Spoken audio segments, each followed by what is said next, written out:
Cheers. See, I was thinking for my opener I would just chug the whole glass, but honestly I haven't eaten in a while, so let's not do that. Please drink responsibly. Unlike this book, which makes me want to be an alcoholic. Hello, welcome back to my channel. My name is Grace, and today we're going on another rant review, which I have to let out of my soul like a demon. I have to exercise before I go on to the next thing, which will traumatize me. I read The Irresistible Urge to Fall for Your Enemy by Brigitte Knightley. I had to double check her name, which is a reworked Hermione fanfic. And Hermione, for those of you living under a rock or just don't know, which is fair, Hermione is the ship name for Draco Malfoy and Hermione Granger from the Harry Potter series. I first found out that Hermione is becoming the next new thing after Reylo when I got a Barnes & Noble marketing email for the upcoming book Alchemized by, I think her name is Sen Liu Yu, and I thought it looked really cool. To my recollection, it's about a young woman who lost her memory in this post-apocalyptic monstrous world, and there's this guy who runs like this organization, but he's immediately wary of her and takes her in but doesn't trust her because of her missing memories. And I thought, oh wow, this sounds so cool. The cover reminds me of Bloodborne. And then I went to go add it to my Goodreads. I looked through some of the comments, and I think it was like the first or second comment was like, this was a Hermione fanfic, and I'm like, excuse me, like did I hear that right? So I immediately clicked want to read, and I was like, okay, that's not coming out until, I think it doesn't come out until, I think not even November, maybe earlier. So I'm like, okay, I'll have some time to wait till that comes out to look at it. And then I don't remember what came next, but I think, you know how Firefox, I use Firefox, when you open a new tab you sometimes get articles, and unfortunately I am baited by catchy titles. I think it was one of those like articles that talked about like Hermione being the next fanfic turning into a traditionally published work, and among those I found The Irresistible Urge to Fall in Love, as well as Rose in Chains by Julie Soto, which came out I think like the same day, if like not the same week or something like that. So I read that and I had some mixed feelings about it because look, Reylo is one thing. To be honest, the way that I've always seen Reylo is that honestly the Star Wars sequel movies aren't great. So I think there's a lot more leeway you can give to someone who, let's say, is writing a fan fiction about Reylo and, you know, turns that into traditionally published work. So far, okay, granted, I only read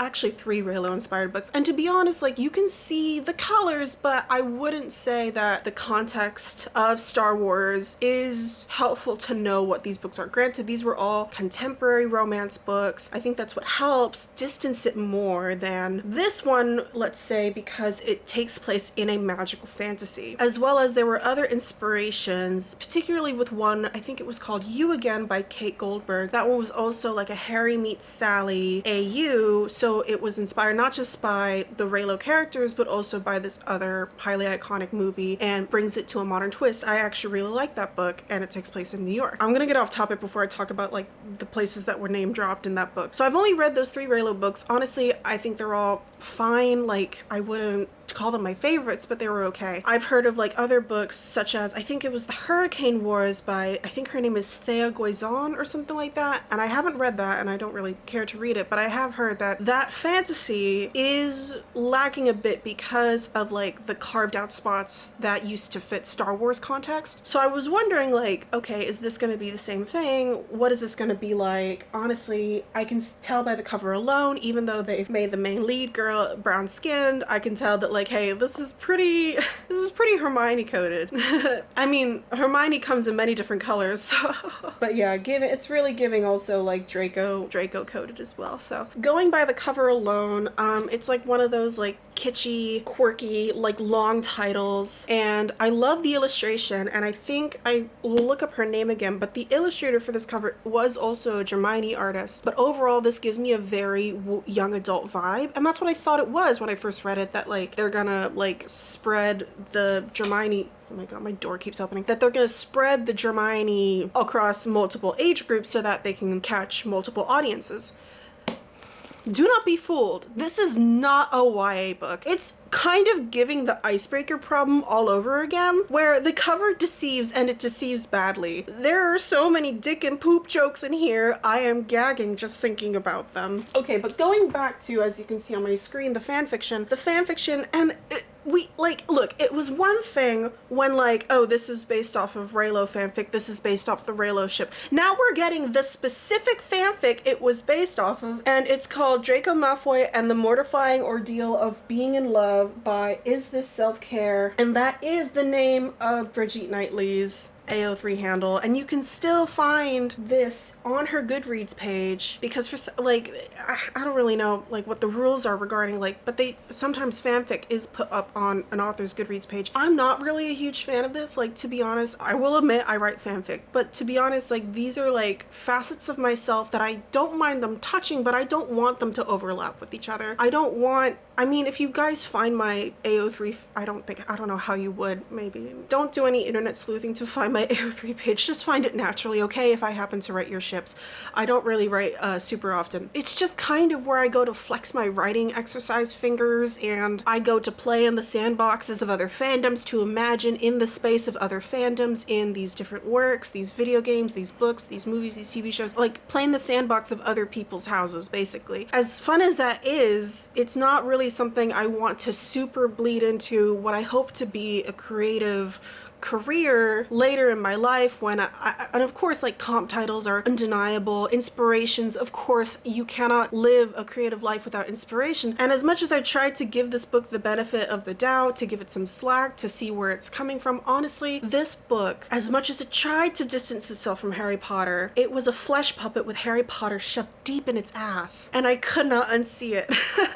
And I've heard stories about how, like, I think this fanfic is still up, other fanfics have been taken down because they're being traditionally published. This one's still up for some reason because apparently it is still distanced enough to be able to keep both up, but to be honest, it's still, from the description, it's still pretty much the same. So let's get into it. Normally what I would do for this is going to be a long video, and I was thinking of doing like the whiteboard thing, the corkboard thing that I've done with my previous books, but I don't want to do that. So I'm just going to talk and we're gonna see how this goes. And I'm gonna talk about my feelings as this goes along. All right, so to talk about The Irresistible Urge to Fall for Your Enemy, which is a super long title that I don't want to bother, so it's just called the Hermione book, which is sad. So in this world, there are 6+ magic orders, and in these magical organizations, everyone in them follows like a different path, like an occupation. So in this world, we have Osric Mordaunt.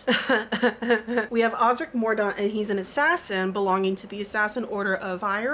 And we have Oriane Farim, I think that's how you pronounce it. Oriane Farim is a healer belonging to the Order of Halens. And we have other orders, the Engineers, the Guardians / Bodyguards, and they're all like sort of categorized into like the Bright Paths and the Duskin Paths, which is like the good guys and the evil guys, duh. We don't really get much from the evil guys except for like one, which was like name dropped twice, and for some reason they're important, but they're only name dropped twice and never really discussed deeper in the story itself. Everybody else, like the Engineers, the Guardians, and the Healers, belong into one order, and the Assassins and the other ooey gooey gross stuff is in that order. And there's also the Hedge Witches and the Druids, and they're not really important either. Just a quick nitpick before we get into it deeper.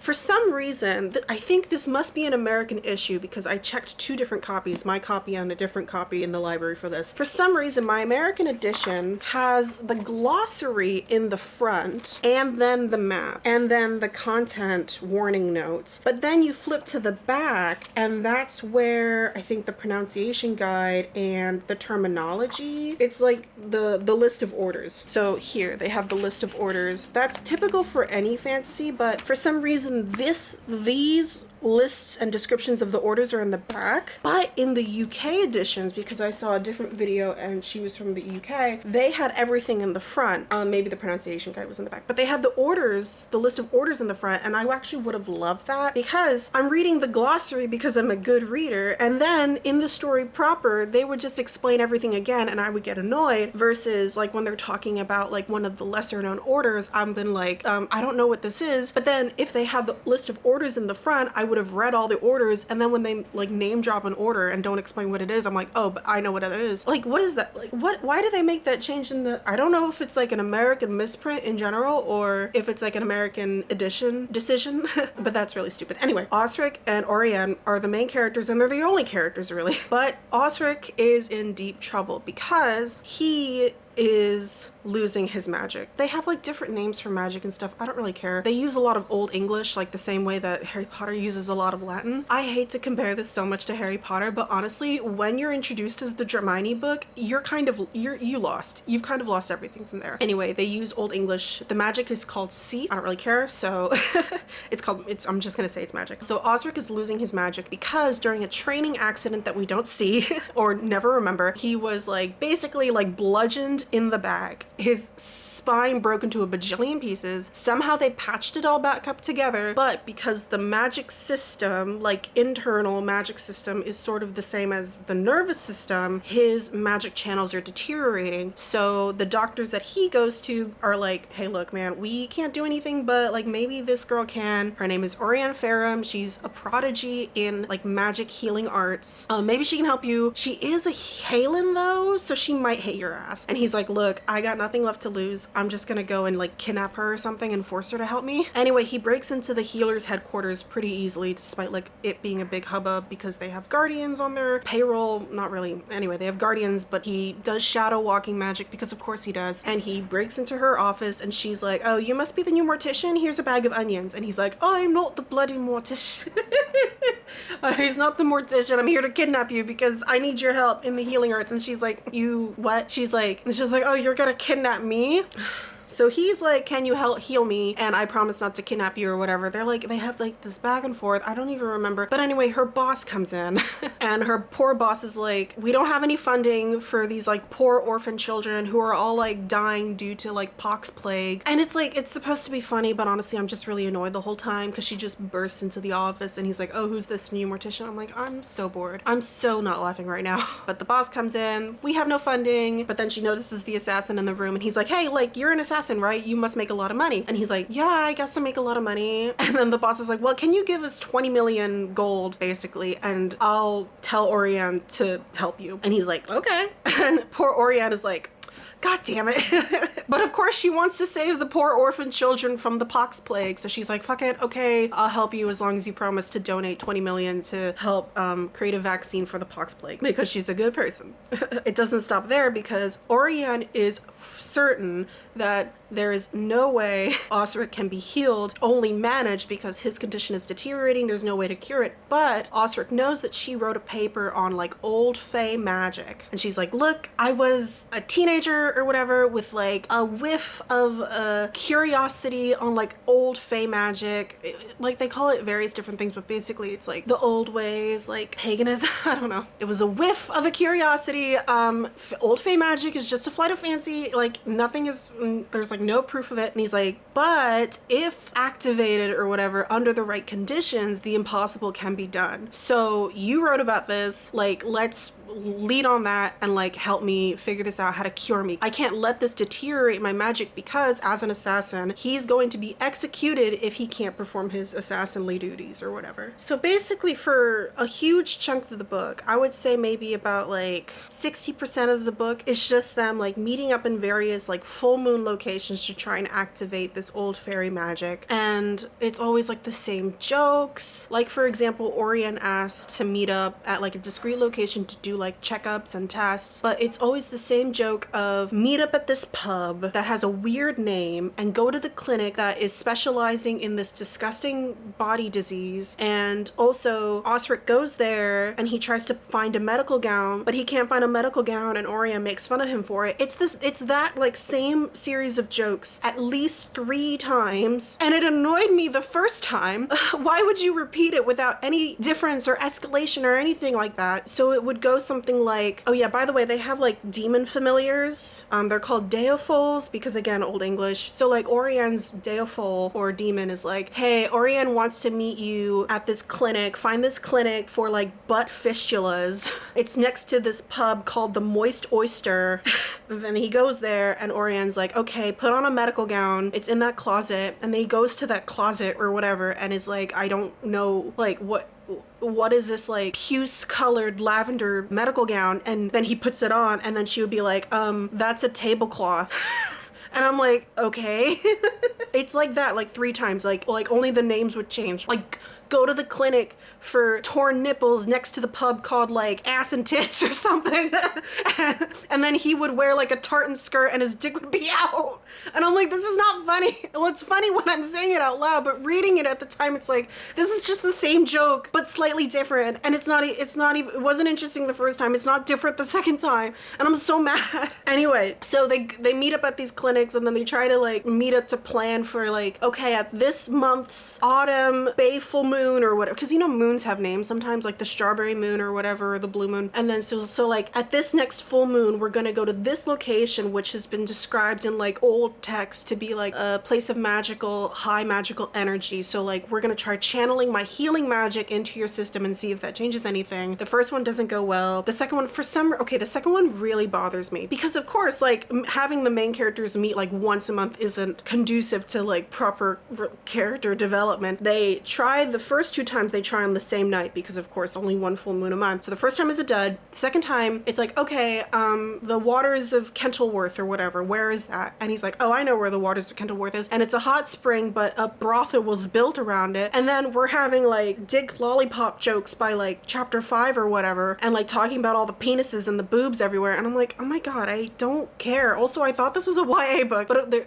okay. So many penises, so many blowjobs, so many vaginas and shit. And it's like chapter 5 and there's a brothel here for some reason. They go to the hot spring, it doesn't work. And I'm like, why did we come here? So the third attempt, they like run into a hedge witch and she doesn't matter. Like she just insults them and leaves. But the third time is also a fail. And I'm like, what am I doing here? But finally, this is the part where it's like, okay, look, this clearly isn't working. And I'm like, yeah, it clearly isn't working. So let's move things along. So they finally move things along. Oh my God, I don't even know what's going on outside. So to just ignore it. Finally to move things along, they're like, okay, this isn't working. Let's find this disgraced professor who was also researching old Fae magic, but he was, what's the word? Not exonerated, but he was fired from being a professor because everyone was like, dude, old Fae magic is bullshit. So they go find this guy. He's like a loony, of course, like wearing tinfoil hat loony, not literally, but loony. And he's like talking in riddles, kind of, but just like not really all that there. But he directs them to like a bucket of torn up notes. And of course they're able to like piece together the notes somewhat because it's just that easy, I guess. Like literally, like barely an inconvenience.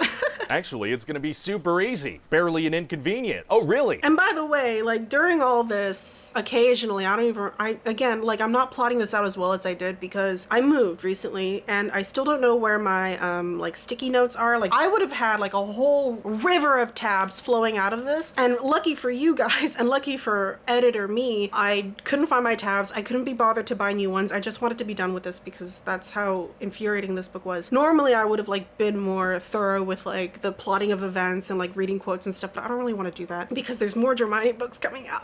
But anyway, so in between all this, like not very well paced out, not very well plotted out, but occasionally we get a scene of Oriane at work and her boss is complaining that like, look, like every time we request funding to help these poor orphan kids, we get denied. I don't know why we're getting denied. It's so fishy. And like, it's really touching. Okay, I will say like there are some good points to this. Mostly it's in regards to Oriane and her job, and I'm thinking that perhaps Brigitte Knightley does work in the medical field or has experience in it because I feel like the scenes that were given, like the scenes besides the romance scenes, which is another thing entirely, besides the romance scenes, like the other scenes that were given a lot of like attention, I feel like, or a lot of detail, were the medical related scenes, and especially with Oriane's vocabulary, because she's a Hermione Granger book nerd, upright type. She knows a lot of medical knowledge and vocabulary vocabulary. It was like okay in the beginning when I was like first trying to meet her and getting to know her, but then by the end I'm like, girl, calm the fuck down, please.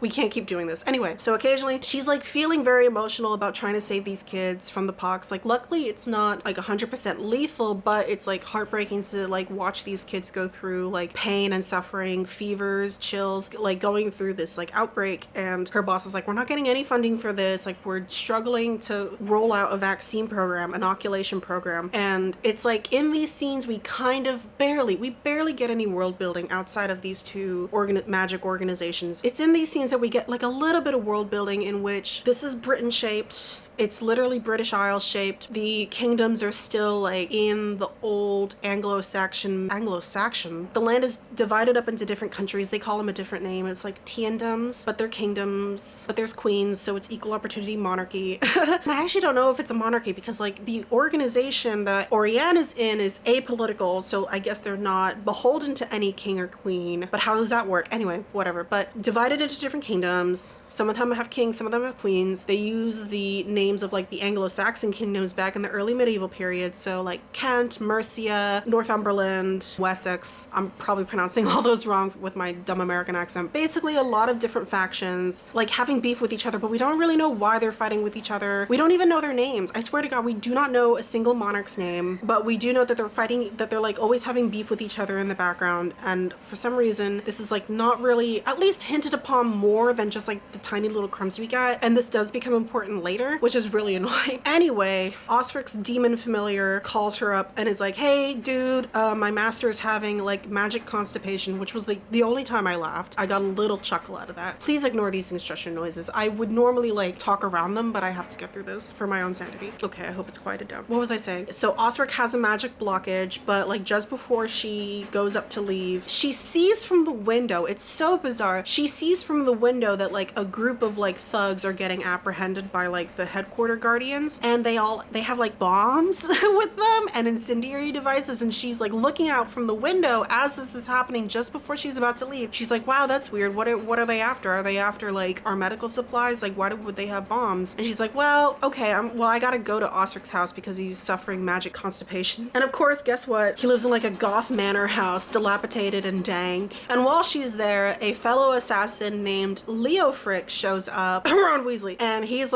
an assassin, but he's honestly like comic relief, where he's like, dude, like smell my pants, like I think I like fucked something last night and I don't know what it is, like that kind of comic relief, like not very funny. Like I don't even, like I knew the first time, like I'm like, why is he here? All he does is like, dude, smell my dick, and he's like, dude, get out. And oh no, he almost catches them, but then he leaves, and I'm like, why is he here? Is Leofric gonna show up again? He does, but not in any meaningful way. So I'm like, why is he here? So after he leaves, Oriane is like, hey look, you're probably gonna get another magic blockage again because your magic system's deteriorating, but before I promise to help you again, will you look into this bombing attempt that was at my headquarters like literally just before I left? And he was like, I mean, like, really? And then like kind of like back and forth over it again. But eventually he agrees, of course. And after this is their fourth full moon healing attempt. And they go to a lighthouse like in a beach, and there's burglars, but the burglars don't really matter. It's just show off how badass Osric is and how, how like nonchalant he is about killing, much to Oriane's horror. But anyway, they go to a lighthouse. It's full of bird shit because of course they have to point out the bird shit. Look, it's actually a pretty cool scene where they're at the top of the lighthouse and it's sunset and they see this like flock of birds coming towards them, and it's like, oh my god, it's the blackened sun that was mentioned in those professor's notes. And then they're like swirled up in these birds like Batman in the cave, and she attempts to heal him. Like they're holding on to each other for dear life as like these birds or bats or whatever are swirling around them, and like, oh, something feels different, like this feels like maybe we have a chance. But unfortunately it's all the more disappointing when it doesn't work. However, I think I did write down in my notes here that like, even though this is their fourth full moon attempt, it's like really annoying to read how Oriane is like constantly, I hate to say this, but she's constantly bitching about how this isn't gonna work. This is all just like flights of fancy. We're not doing a proper experiment. We're not doing this the proper way. This isn't going to work. She's constantly bitching and moaning.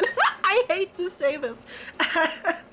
I hate to say this. And here's the thing. It would have been way more impactful if for one brief moment Oriane actually felt hopeful. Because then if she would have felt even just a smidgen hopeful, I don't even know how that you use the word smidgen, a smidgen of hope. If she felt a smidgen of hope, then it would have just been all the more emotionally impactful if she was proven right, unfortunately, yet again, that this is not going to work. That's how I felt while I was reading this. Like, it was super climactic, like having that imagery of them like holding each other through this like bird storm and like feeling different, but even having that small hope dashed. I was right all this time and I hate it. That could have been something impactful. Instead, we just get the same shit over and over and over again. They fight each other, bitching and moaning, this isn't gonna work. This isn't gonna work.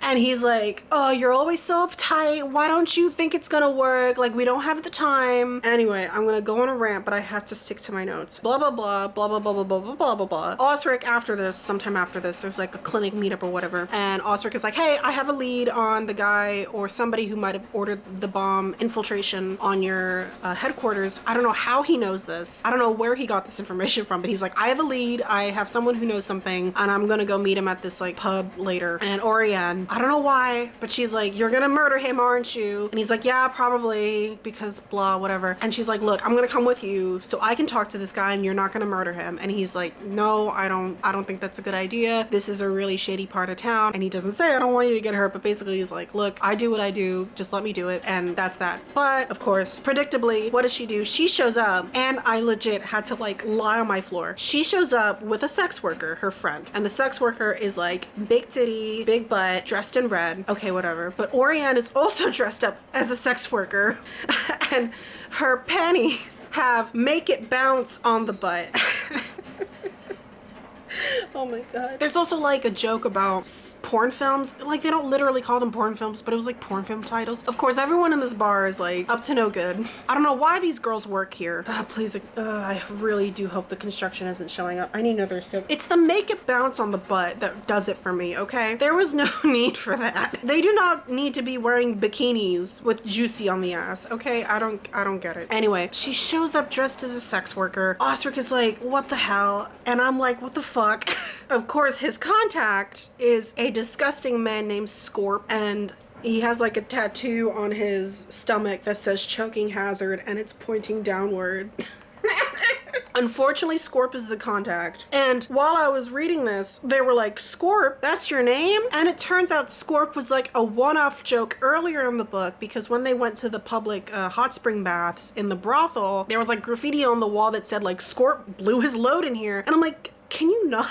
It would have been, you know, actually serving the story if Scorp were a more important character set up beforehand and not like a wank off in the public bath joke that I immediately forgot and did not take into meaning that this was going to be important. Of course, Scorp is all over Oriane and being a total, like, disgusting bitch. I am swearing so much, it's actually concerning me. Anyway, he gets all handsy with her, like, getting really disgusting with her. Osric is trying not to kill him, much to his self-denied jealousy.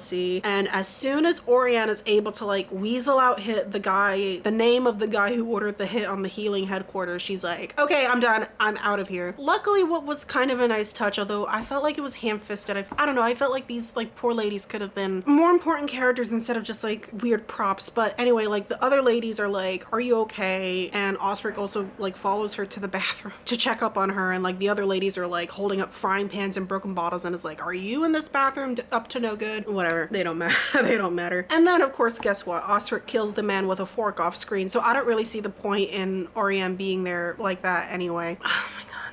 So the name that Scorp gave Oriane was a guy named Bardolph Wesley. And I'm like, who the fuck is Bardolph Wesley? Never mentioned up until now. Bardolph Wesley is the Queen of Kent's retainer, and Osric is like, we're getting involved with political stuff and I kind of don't wanna. Also, Wesley's like house or keep or whatever is like flooded with lights, and I can't do my assassin shadow magic, so I'm not really sure if I can like break into his house. And she's like, look, you're gonna get another magic constipation episode and I'm not gonna be here to help you if you don't follow this through. Also, by the way, side note about electricity here. So there is electricity here, and like, look, I don't really care that there's electricity. It doesn't really show up that much, and it kind of makes sense because like we kind of get nuggets of information that like not everybody has like the same levels of magic. So like if you're able to train your magic to a point, you can get palm branded with like the order you want to join or don't join. But apparently gaining a brand is able to like heighten your magic ability. But if you're a normal person with magic, you might not be able to do, you know, like magic lights or something. So I was like, okay, electricity, whatever. But like, again, we don't really get a lot of like scene description, like place description to really understand what time period this is in. I was getting a vibe of like,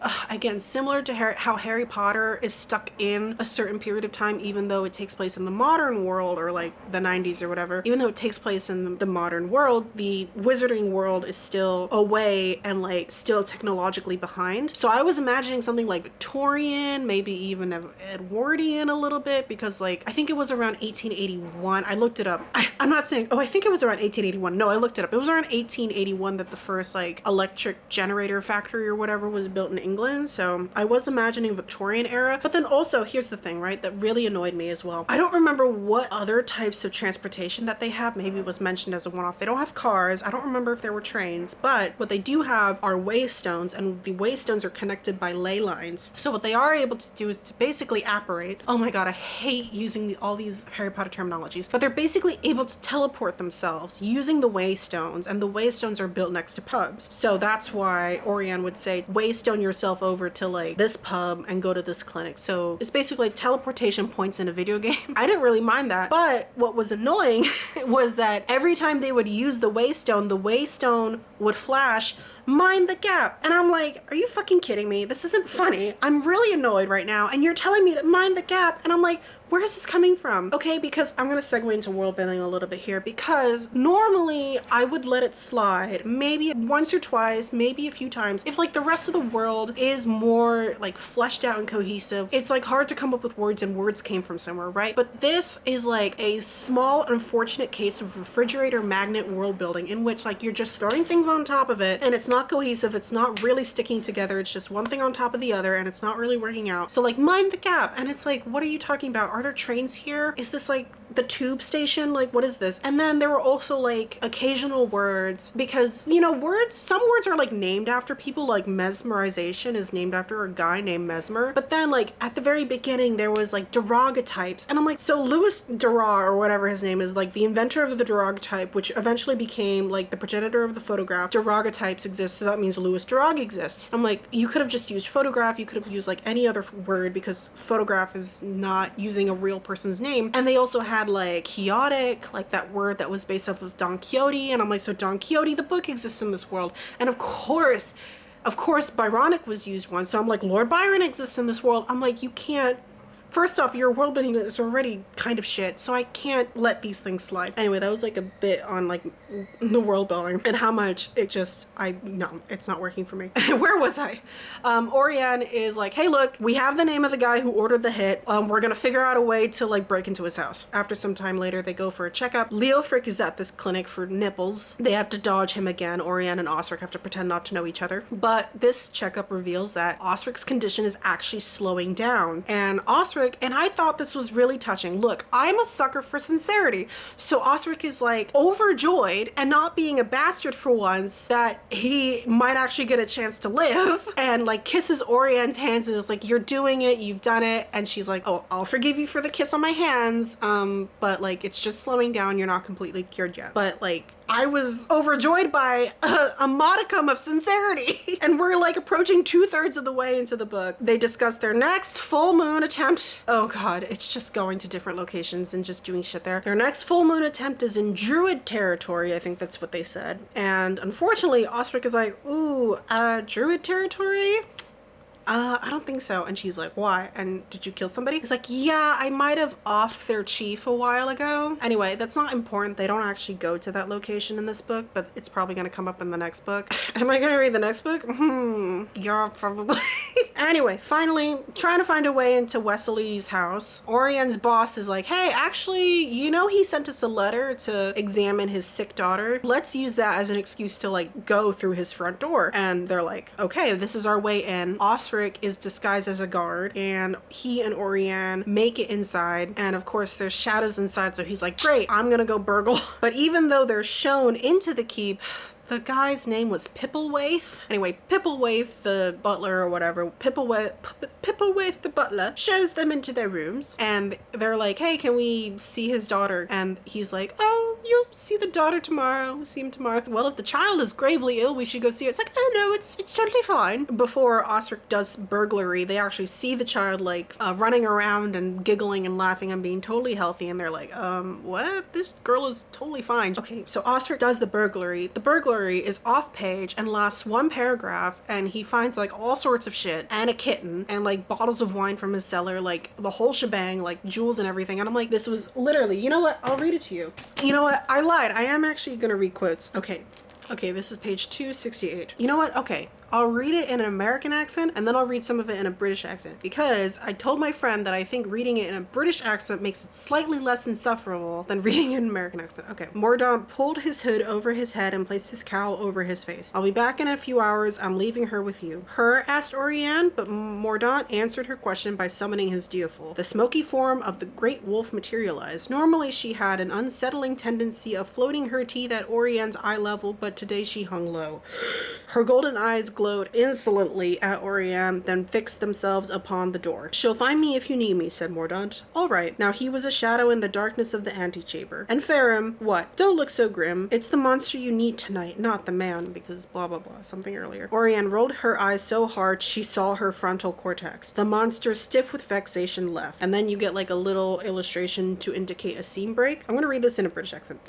Please don't judge me for my British accent. I'm really bad at accents. Oriane mightn't have minded amateur philosophizing about monsters and men if the monster had been successful. However, he returned at 5 in the morning, looking bounty, and having found nothing of use. His Deophil dissipated in a moody smudge of smoke. The entire keep is clean, said Mordaunt, pushing his hood back. I found things, of course, military plans, billets doux from mistresses. I don't know what billets doux mean now that I'm reading it. Bits of intel, but nothing that connects Wesley to Swanstone. Swanstone is the name of the healer headquarters. Perhaps he wasn't involved after all, said Oriane. Mordaunt looked a bit unconvinced as she felt. Why have a Halen in today then, for a child bursting with health? From his cloak he produced letters, scrolls bearing royal seals, stamps, and glittering handfuls of jewelry. He proceeded to stuff these into Oriane's satchel. I'm gonna keep going so you can understand what I've been reading this whole time.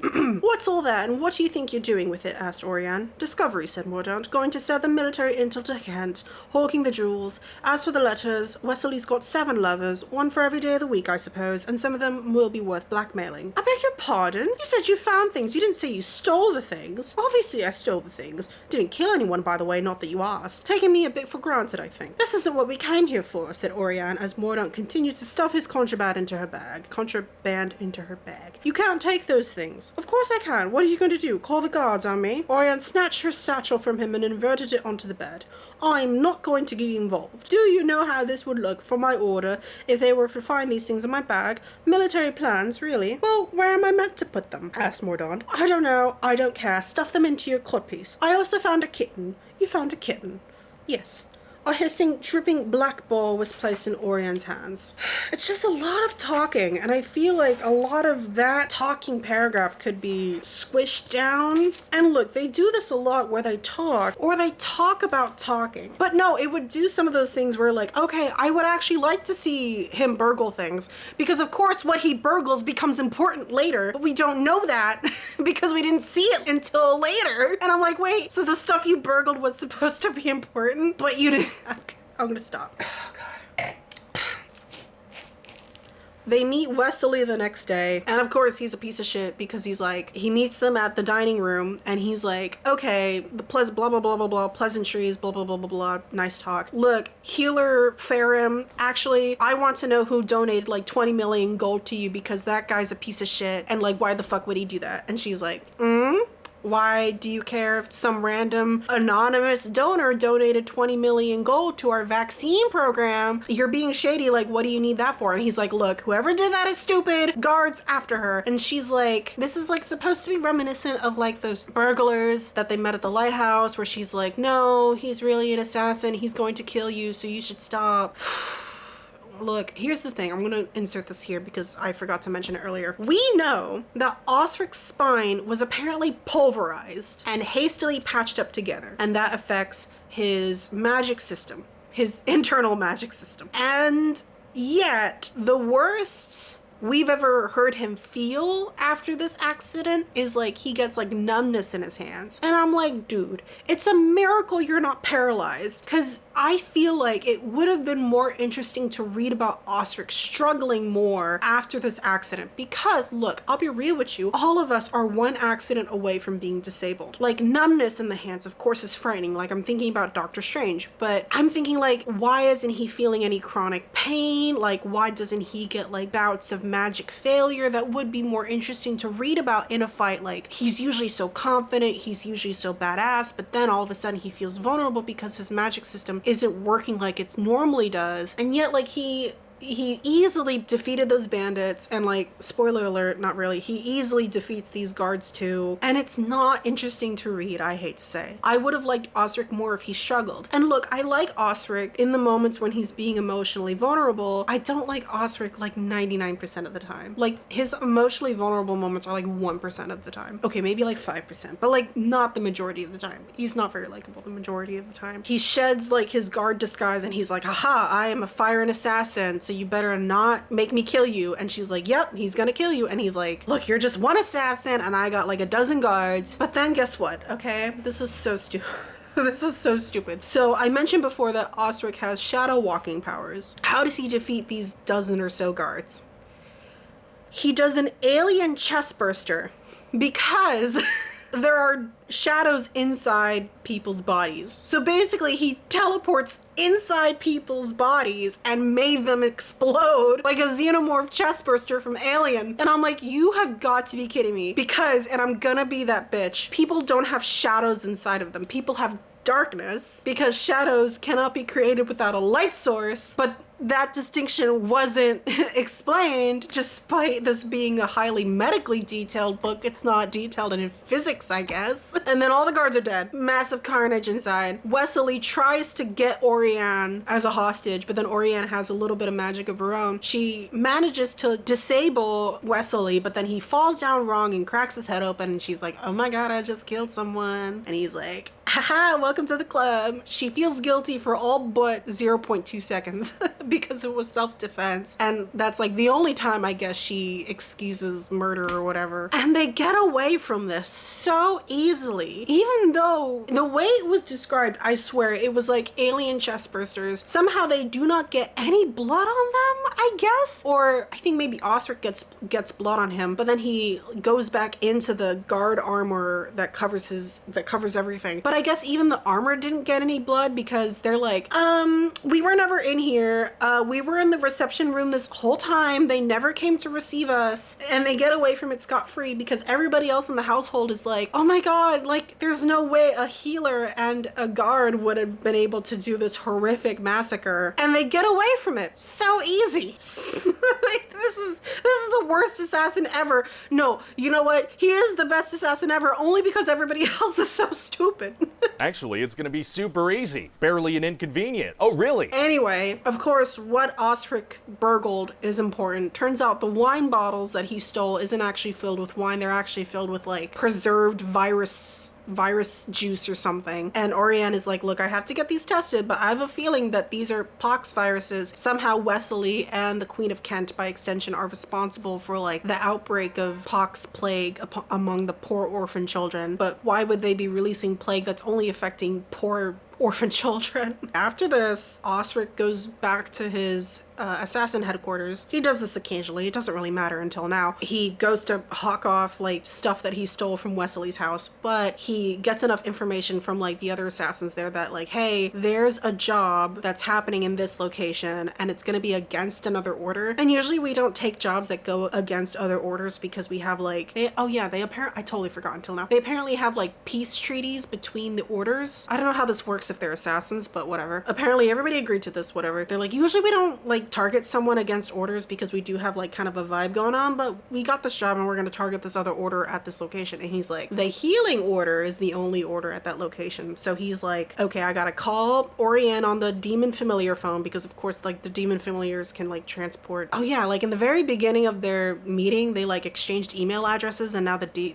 demons can like pop up. Anyway, whatever. He sends his demon familiar to go call Orianne. Orianne doesn't pick up the demon familiar phone, so he manages to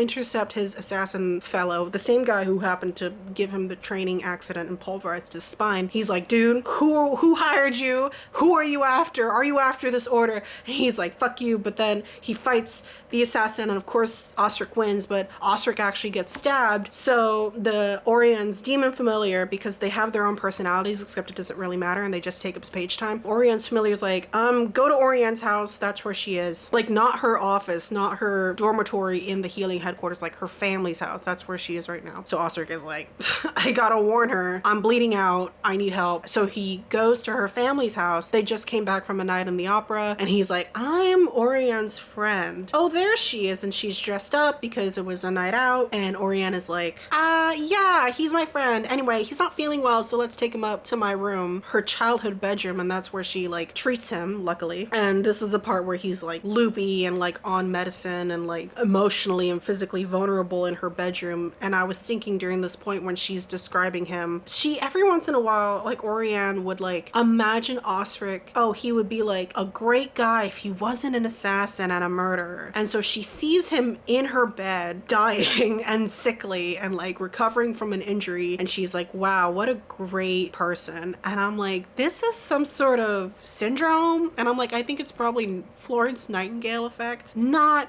conducive to genuine romantic relationship development at all. Like, I'm just so skeptical during this whole time. But anyway, Osric is vulnerable. He is kind of not an asshole during this time. This is also the part where I wanted to throw up. Like, for a few pages, I was actually into the story because for a whole grand I measured this out and I texted it to my friend. I'm like, for a whole grand 7 pages, I was actually into it. Like, I was actually into the scene where Osric is like, who are you working for? Like, who sent you and what order are you against, like against his assassin. There was like an action scene and like the plot was progressing for a grand total of 7 pages, and then there was like this joke that was on the top of the 8th page that ruined everything for me. But then Osric is like meeting her family, and like and her mom is like an engineering wizard.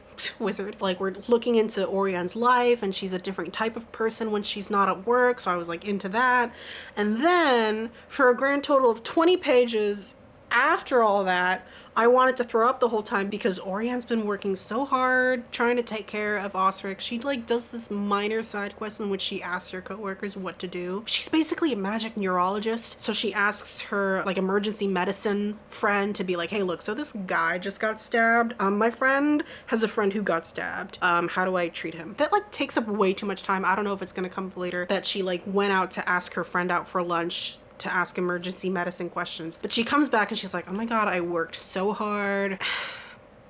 Look, normally I would be really into female self-pleasure, but when she touches herself in the bath and thinks of Osric, I'm like, where is this coming from? This is kind of weird. He is sick in your bed. I don't think you really like him. Because here's the thing, I'm gonna probably get into this later, but throughout this relationship, amongst all of their unfunny and unwitty bantering and back and forth, is that they don't like each other. They hate each other, not because of anything that they did to each other. It's only on the fact that he is an assassin and she is a healer, and they are just moral and occupational opposites. But they understand that they need each other for personal and professional gain, because if he doesn't have her help, he won't be able to continue being an assassin. And if she doesn't have his money, then she won't be able to like roll out a vaccine program for these poor orphan kids. My stupid door. I'm sorry, door.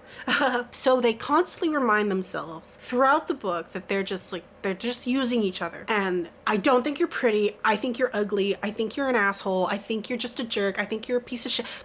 Like, not literally in these words, like they're trying to be like clever British witticisms or whatever, but basically they're just constantly like insulting each other this whole time. And then finally, during like one moment of vulnerability, Florence Nightingale effect kicks in, and I'm thinking like, like, dude, I think you're just into him because he's sick now.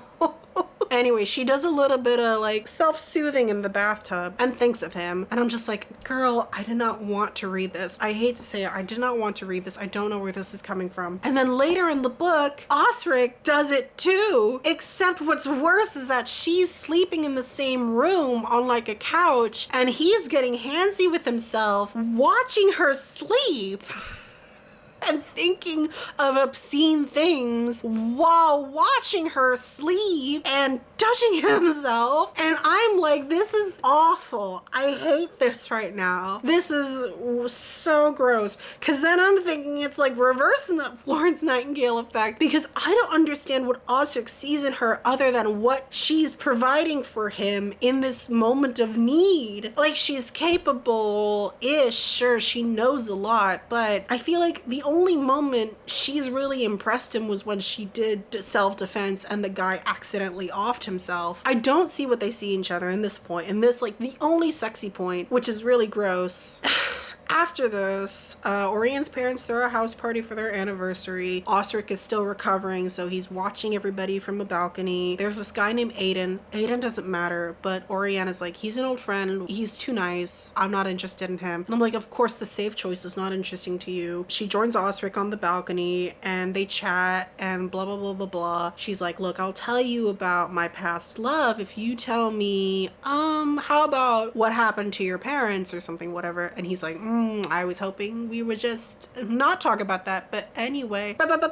His tragic backstory is that he's a bastard son and he and his mother were kicked out of the house, but every once in a while his mother was like, look, this is your son. I promise this is your son. Can you please like accept him as your son? But the father was an asshole and beat them up every time. And then at some point, not very well described, at some point Osric gets into the line of work as an assassin. Also, by the way, he's an art thief and he has a business card, but that doesn't matter at all. It's just to be funny, I guess. And Osric is learning the ways of the assassin, and at some point he's able to assassinate his father, but of course not before his mother is dead. And he basically forges his way to legitimacy and inherited this like dilapidated house, but he's trying to restore the family fortune through art thievery or whatever. And Orianne is like, does not give the same amount of information about her ex-girlfriend. Like, we get tiny nuggets, teensy weensy nuggets of Orianne's ex-girlfriend. We don't get her name. We only know that she was a hedge witch and that apparently their breakup was so bad that Orianne never wanted to believe in love again. Ugh, whatever. She's probably gonna come back in the next book or whatever, because they gotta go to territory. I don't even know if it was hedge witch or druid. Anyway, it doesn't matter. Nothing matters.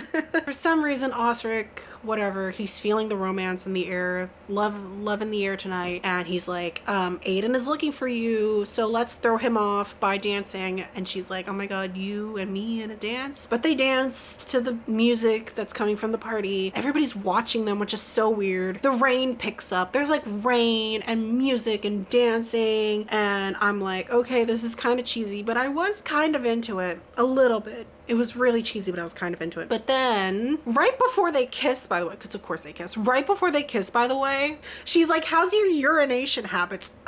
I guess like it was supposed to be funny because she was like he was thinking about kissing her and she was probably thinking about kissing him, and she has to deflect the situation by being like, how are you peeing? Because she's a doctor. And I'm like, I want to throw up. If you talk about pee one more time, if you talk about poop one more time, I'm going to throw up. Anyway, of course they kiss. It's so melodramatic. I find this to be like a trend nowadays where like the first kiss is so melodramatic and like explosive and like, what's going on between us? We're kissing, but we don't understand the calligraphy of our emotions. And I'm like, okay, Rumi.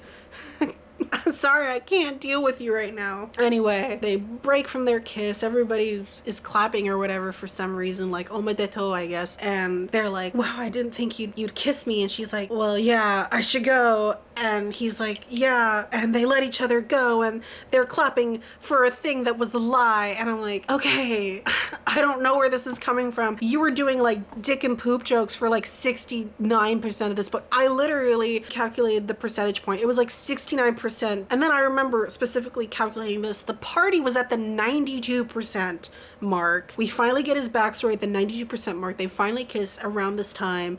And it's, oh my God. It's like going from Monty Python to The Notebook, except like imagine 92% Monty Python, 8% The Notebook. That's just not, okay? That's just not. Anyway, finally coming up at the very end, yes, the very end, finally he's fully recovered and he's summoned to his assassin headquarters. We've gotten bits of his assassin headquarters before, but this is like the second or third time we're meeting Tristan. I think that's how you pronounce her name. She's French. She is the war chief of the order. I don't know why they have to use the word war chief because they're not at war. Like chief would have been fine. Head would have been fine. So no head. But she's the war chief of the assassin order. She's French. She's badass. In my head, she's kind of like Mia from, what was it called? The J. Kristoff book. What was it called? Anyway, she's described kind of like that. And you know, now that I think about it, isn't that Mia girl also an assassin too? Oh my God. Conspiracy. Anyway, so Tristan is up for arrest. No, I'm kidding. Okay, I have to go way back earlier. I don't remember when we first meet her, but the way she's introduced, she's eating a penis-shaped pastry and calls it a Pornish pastry. Pasty. A Pornish pasty, because it's a play on Cornish pasty.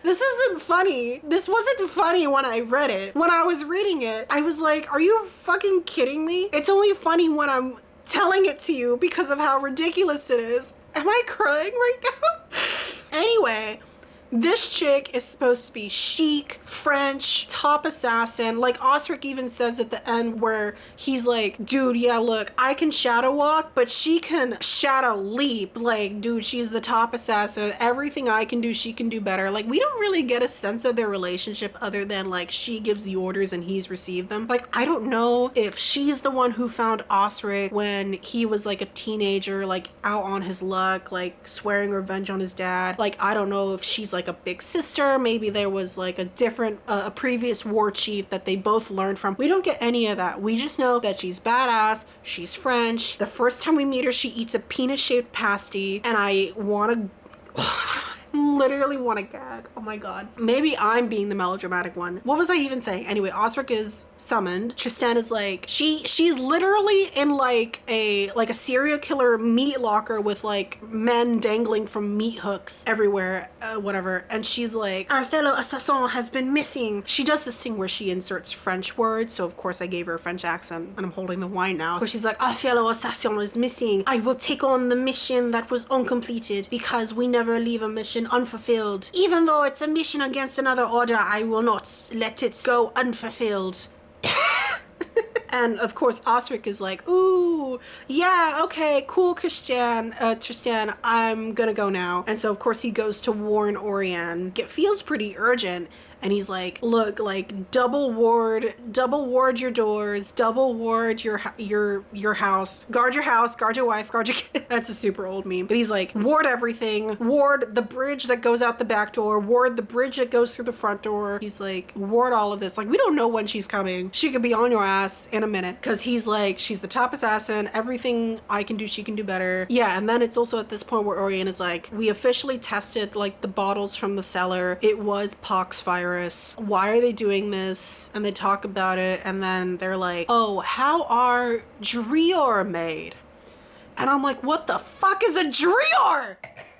I have to calm down before I break the glass. What the fuck is a Drior? So a Drior is...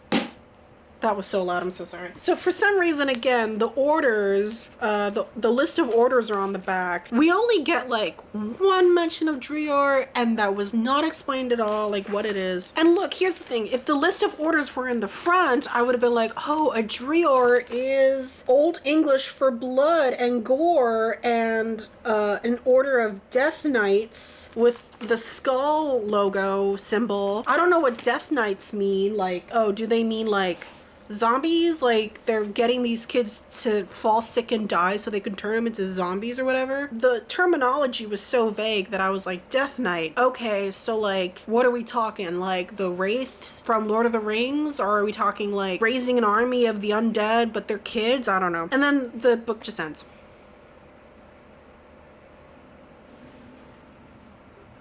Yeah, the book just ends. I'm not kidding. The book ends right there. They're like, Tristan is coming. I guess they're turning kids into zombies. And that's the end. Bye. Yeah, okay. I cannot... Look, here's the thing. I did not read any reviews except for one.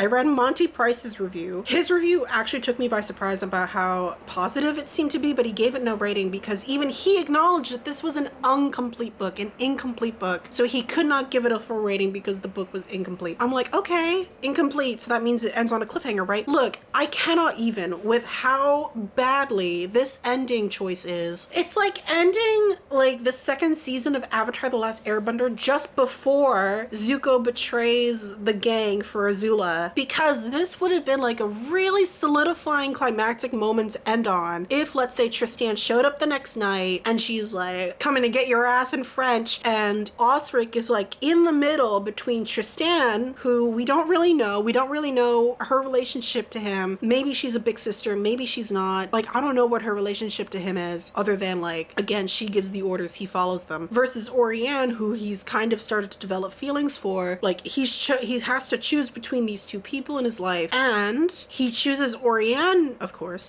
and that could have been like a really defining moment for all of their characters, in which either maybe he defeats Tristan or not, doesn't matter, but then that could have been a more satisfying arc in which Osric starts in the beginning as like this rakish bastard who's like, oh, I'm the prettiest piece of shit on the planet, and I'm super good at assassinating, and I eat the yogurt that my victim had, and I stab him with the spoon. That is literally something that happens. I literally wrote down in my notes, I said, fuck yogurt. Because, real quick, there's like this other repeating joke where Oriane's demon familiar is constantly calling him in the aftermath of an assassin job to like go to the next location. And the demon familiar is like, are you eating yogurt? And he's like, yeah, my victim was eating yogurt and I stabbed him with the spoon, and obviously I don't want like the yogurt to go to waste. And it's supposed to be like, I don't know, quirky or whatever. And I'm like, this constantly happens. Like, the joke is like, oh, you're always catching me at the wrong time, and it's like, but I'd rather see him do it and struggle maybe a little bit, so that way it would feel more urgent that he needs this condition cured, and that would give his emotional vulnerable moments some weight. But we don't get that, because all this book wants to be is Monty Python, except badly, because Monty Python is a spoof comedy, and I don't know what this is supposed to be. Anyway, what was I saying? If the book just had maybe like not even 100, maybe like 50 more pages to have Tristan come and Osric to make his choice, maybe I would have given this book 2 stars, because I was actually kind of getting into it at the back half or the back third, but we don't get that. It just ends. And now I don't even know when the next book is coming out. So look, I'll just try and wrap this up because all of my batteries are about to die. I split this into 2 books, even though it's already a completed fanfic. I don't know, money, I guess. This poor book, actually, I do believe is full of good ideas. I was really into like the world system of like magic orders and these various like Anglo-Saxon kingdoms with all their own beef, like their petty political squabbles that don't matter. I was into the Waystones. I was into like the Fey magic because I was thinking like, okay, obviously this could be like a distinction between wild magic, like the things that fairies and druids and hedge witches do, versus like the tightly knit organized magic like the healers and the assassins and the engineers do, that could create an interesting dichotomy. But of course, we have to spend like 360 pages on this relationship between Osric and Oriane, and as much as I wanted to give this book the benefit of the doubt to stand up on its own 2 feet, unfortunately, I can see like the Frankensteining of Draco and Hermione still on Osric and Oriane, because as much as they like tried to scrub out the serial numbers, the way that they talk and the way that they act is still very much Hermione and Draco coded, even to the point of their like incredibly unfunny conversations. I'm like, the way that you talk to each other, the way that you two talk to each other makes me feel like you know each other. And of course, Harry Potter timeline is after the 7 books, so the way that they talk in the fanfic, obviously they've known each other for at least 7 years, but you're gonna have to do like complete reworking of the conversations if these characters just met and have only known each other for not even months, because they only see each other like once or twice a month. So all these conversations are just incredibly frustrating to read because I don't understand how they can talk to each other like this, because they also insult each other constantly. Like I said earlier, they constantly say like, oh, you're so uptight, you need to loosen up, oh, you're such a rake, all you're capable of is murder, and you're incapable of emotion because all you do is murder. And I was thinking during that whole time, well, like, look, assassination and healing are perhaps moral opposites on the outside, but like looking deeper in, there is a spectrum between them. It's not as so clear cut as like healing good, assassination bad, because I was thinking, oh, you could have a very similar morally complex conversation like Monster by Naoki Urasawa, where the doctor in that story disobeys the orders of his higher ups, doesn't save like the mayor or whatever, he saves a child, but then the child grows up to be a serial killer. We could have had interesting conversations like that, where let's say like Osric challenges Oriana, is like, hey look, I may be a killer, but let's say you save someone and that kid or whoever turns out to be a killer, is that blood on your hands too? Or let's say like Osric challenges Oriana again, it's like, well look, I may have take contracted killings for money, but I saved like a mother from a life or death situation and I killed her asshole husband, and or I was contracted by a village to kill a guy who's been terrorizing them. Like that could have been interesting conversations where like, look, assassination, but what about vigilantism? Or what about healing, but healing like a criminal? Like what does that mean in the greater moral conversation that these two are not having? They just are like, you're an assassin, you're a piece of shit because all you do is kill people, and every time you have a speck of emotion, I deny it because you're incapable of feeling. Instinct block. And I'm like, this is not interesting. All they do is block each other. Their conversations are literally blocking like the potential of the story. Whatever priorities these two have been crafted to have is not serving the story whatsoever. I'm gonna end it with this, okay? Because I've written down a whole review and you can read on Goodreads or Storygraph or whatever. Despite all the work that I'm sure Brigitte Knightley has put into this to make these two legally distinct from each other as well as creatively distinct, unfortunately, as I said earlier, the hand is up the ass, the branches have caught the apple, and the apple is still in the tree. The way that I thought about it was like, you know that Doechii song called Anxiety? There's been a lot of conversations about it because it pretty much samples the Gautier song Somebody I Used to Know, like wholesale, like to the point where like you do not even know what song it is until you hear the vocals, because the whole music track is lifted wholesale. Here's the thing though, is that the Gautier song Somebody I Used to Know does have samples in it, but the way that he's crafted multiple samples to try and make his own thing feels less like fan fiction than Doechii's song. And that's the same thing that's happening here. And here's the thing that I also heard about Doechii's song Anxiety, is that she was playing around with like her rap lyrics when she was young and used the song as like a backing track. And that's fine, you know, like as a young artist you want to play around in the works of other people, the work that inspires you. And that's great. But having a wildly successful first album, an album that I enjoyed, and then following it up with like Anxiety, which is basically like flipping through the notebook that you wrote when you were like 14 and then publishing it as it is, it doesn't really work. And then having this be Brigitte Knightley's debut book, I believe, I think this will really stifle her growth as an author. And look, again, I honestly, ever since the To Gaze Upon Wicked Gods video, I have been name dropping the authors more in my reviews. Normally, I want to see this on its own terms, on its own merit. I try to keep the author separate, but I can't help it in this case because I think the author is stifling her own growth by sticking her head in the Harry Potter sandbox, and as much as she tried to get all her other limbs out, her head is still stuck in the sand because everything is affected by where this book came from. For example, daemons and familiars. Okay, they've been around forever, but because this is the Dramini book, I'm like, oh, these familiars, these deiforms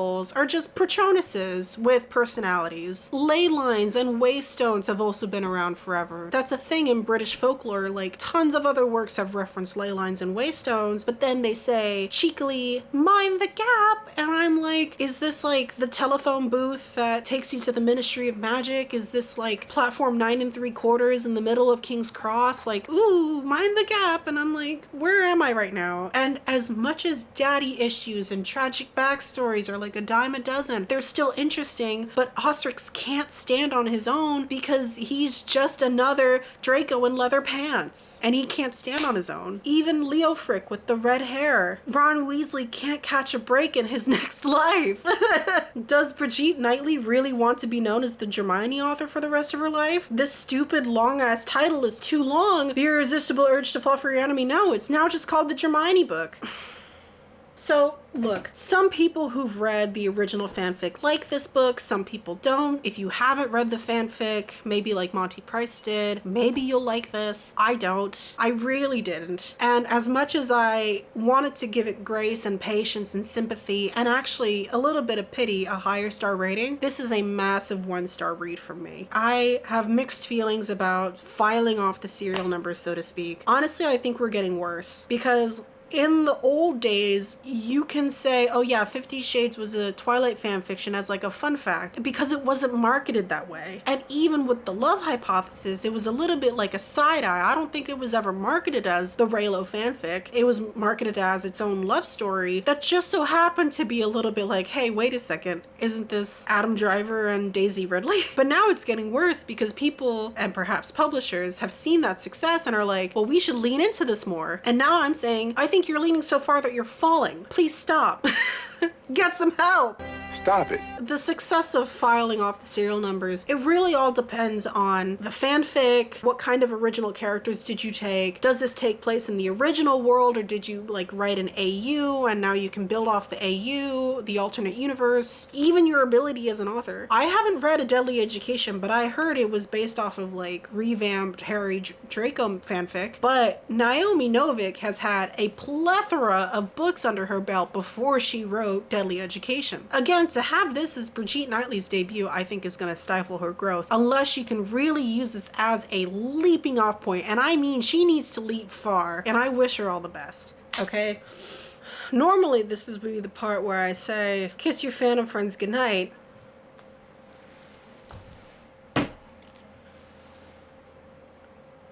I ask that you hold off a bit longer because there is still sanity to lose. I don't know why I'm doing this to myself.